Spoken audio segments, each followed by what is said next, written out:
but it is quite clear that the prorogation is not a proceeding in Parliament. It takes place in the House of Lords chamber, in the presence of members of both houses, but it is not their decision. It is something which has been imposed upon them from outside. It is not something on which members can speak or vote. It is not the core or essential business of Parliament which the Bill of Rights protects. Quite the reverse.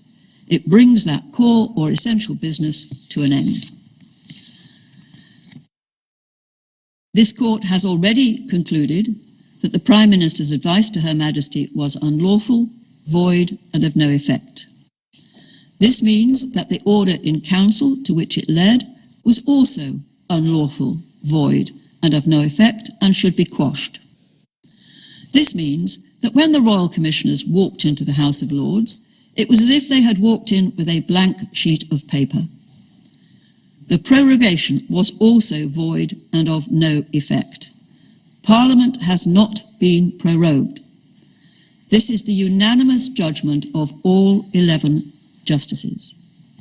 It is for Parliament, and in particular the Speaker and the Lord Speaker, to decide what to do next. Unless there is some parliamentary rule of which we are unaware, they can take immediate steps to enable each House to meet as soon as possible. It is not clear to us that any step is needed from the Prime Minister, but if it is, the Court is pleased that his counsel have told the Court that he will take all necessary steps to comply with the terms of any declaration made by this Court. It follows that the Advocate General's appeal in the case of Cherry is dismissed and Mrs. Miller's appeal is allowed. The same declarations and orders should be made in each case. Copies of our full judgment explaining these conclusions and a transcript of this summary will be available immediately after the Court rises, and I urge you all to read them with care. The Court will now adjourn.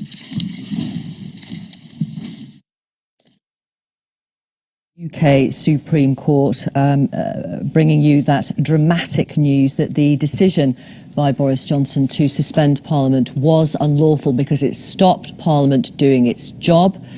The advice, Baroness Hale said, was unlawful, void, and to no effect, and should be quashed, and therefore Parliament has not actually been suspended. It never happened.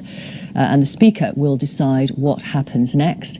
All 11 justices agreed. She told us at the beginning it was a unanimous judgment. The breaking and very dramatic news this morning is that the highest court in the land, the Supreme Court, has said that Boris Johnson's decision to suspend Parliament was unlawful because it stopped Parliament doing its job. We're going to bring you reaction, of course, from all sides, and wherever you are in the country watching this, the world, in fact. Hello, welcome to viewers on BBC World News. Do let us know your reaction to this historic judgment.